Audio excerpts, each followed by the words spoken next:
ধরেন আপনি ঋণ খেলাপি, আপনার সন্তান এই সমাজের সবচেয়ে ল্যাভিশ লাইফটা লিড করছে, মানুষের চোখে এটা কেমন লাগবে যে আপনারা পাবলিক মানি সেটা রিটার্ন করেন নাই, অ্যান্ড মোস্ট ইম্পর্টেন্টলি ঋণ খেলাপি হয়েছে কবে? করোনারও আগে। তাহলে এতদিন ধরে ঋণ খেলাপি, সেই টাকাটা তারা ব্যাক করে নাই, ব্যাক না করে তারা এত ল্যাভিশ লাইফ লিড করছে, কিন্তু তারা লোন দেয় না। এবং এইটারে উইলফুল কিন্তু এই ব্যাপারটা। এবং সেটা কিভাবে প্রমাণ করা যায় যে তারা যে উইলফুল লোন ডিফল্টার, এটার প্রমাণ কিন্তু রাফসান ইন্টারেস্টিংলি তার ভিডিওর ভেতরে স্বীকার করে গেছে। মনে করে দেখেন সেই ভিডিওর ভেতরে কি বলেছে, যে আমাদের হাতে তো টাকা আছে, আমরা গাড়িও কিনতে পারি, দিয়েও দিতে পারি। নাও মাই কোশ্চেন ইজ, তোমার হাতে যদি টাকা থাকে তুমি কেন দাও নাই? তার মানে এটা কিন্তু উইলফুল, ইচ্ছাকৃতভাবে তারা ঋণ খেলাপি এবং সেটা তারা পরিশোধ করে নাই। এবং ও তো একটা ভুল যুক্তি দিয়েছে, ও বলেছে যে এটা যে কত টাকা পরিশোধ করতে হবে জানে না, কোড বলবে তারপরই করবে। ব্যাপারটা কি এমন? আমার ভিডিওতে কিন্তু আমি যে একটা এক্সপ্লেনেশনের ভিডিও করেছি 31 মিনিটের, আমি বিস্তারিত সেই জায়গাতে ব্যাখ্যা করে দিয়েছি যে আসল যেটা 2.5 কোটি টাকা, সেটা কি সে কি এটা জানে না? ব্যাংক, আপনারা তো জানেন যে সে যে দাবিগুলো করেছে, আপনারা বলেন তো ব্যাংকিং সেক্টরের সাথে যাদের আপনাদের পরিচয় আছে, এগুলা কি সঠিক কোনো তথ্য? সে বলছে ব্যাংক একদিন আসলো, টার্মস অ্যান্ড কন্ডিশনস মেলে নাই, আমরা আদালতে চলে গেলাম। এইভাবে কি কেউ লোন ডিফল্টার হয়? ব্যাংক তো বারবার করে তাদেরকে নোটিশ দিয়েছে, দেয়নি? সেই নোটিশগুলোতে নিশ্চয়ই লেখা ছিল না কত অ্যামাউন্ট পরিশোধ করতে হবে? এবং অনেক দিন ধরে সুযোগ দেওয়ার পরেও যখন করে নাই, তারপরে কি হয়েছে? তারপর লোন ডিফল্টার হয়েছে।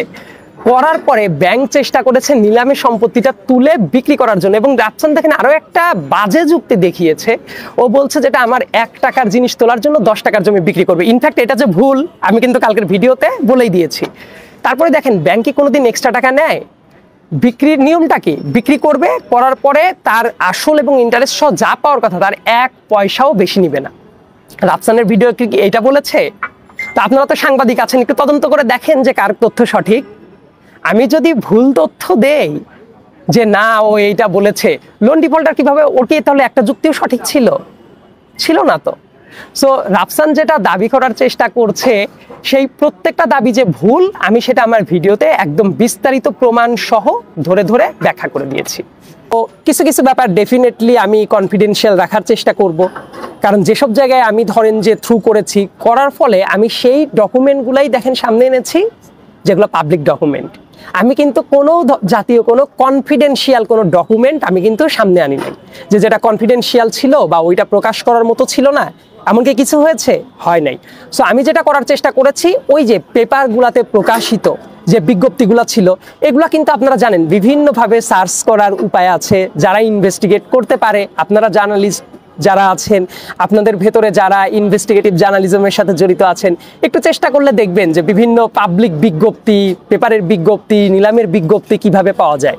তো আমি কিন্তু পেয়ে গেছি যে 2022 সালে বা যে সব টাইমে নিলামটা তোলা হয়েছিল, আমি ওই পত্রিকাগুলো থেকে কিন্তু পেয়ে গেলাম।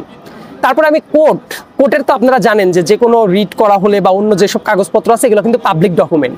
তো তারপর আমি ওইটার সূত্র ধরে যে রিড করা হয়েছে এগুলো যখন আমি পেয়ে গেলাম, তো ওই জিনিসপত্রগুলো কিন্তু আমি কোর্ট থেকেও কিছুটা কালেক্ট করার চেষ্টা করেছি। ডকুমেন্টগুলো কোর্টের বিভিন্ন ডকুমেন্ট সার্চ করতে করতে পেয়েছি। আর মোস্ট ইন্টারেস্টিং ব্যাপারটা হলো যে আপনারা জানেন যে যেহেতু কোম্পানি, আর কোম্পানির যে কোনো কিছু দেখবেন জয়েন্ট স্টক এক্সচেঞ্জের যে ওয়েবসাইটগুলো আছে এগুলাতে কিন্তু পাবলিকলি এন্ট্রি করা থাকে।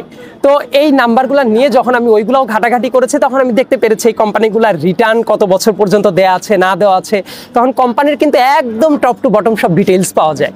তো আমি যে মুহূর্তে রাফসানের বাবাকে আমি তো একটু সার্চ করে বের করে ফেলেছি, করার পরে যে মুহূর্তে আমি ধরেন যে এই ব্যাংকের ব্যাপারগুলো বা কোর্টের ব্যাপারগুলো যখন কাগজপত্রগুলো একটু মেলানো স্টার্ট করলাম, তখন আমি দেখলাম যে yes, he is that person. এবং তারপর থেকেই আমি ওই যে কোম্পানির যেসব অফিসিয়াল যেসব কাগজপত্র একটা কোম্পানি লয়ের আন্ডারে এগুলা কিন্তু সাবমিট করা থাকে, ঘাটাঘাটি করে যতই আমি দেখতে গেলাম ততই দেখলাম যে এইগুলার ভেতরে মারাত্মক লুফল আছে। এবং পরবর্তীতে আমি দেখলাম যে ইয়েস, তারা আসলে ঋণ খেলাপি অফিসিয়ালি।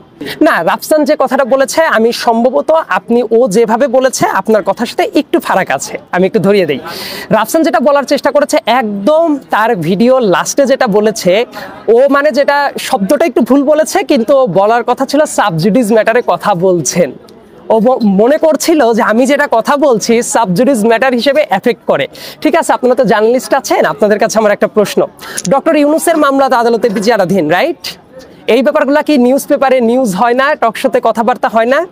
আপনারাই তো সাক্ষাৎকার নেন, তাহলে কি সেটা কোনো কিছুর কোর্টের অবমাননা হয়েছে, লঙ্ঘন হয়েছে? উত্তর হইল না।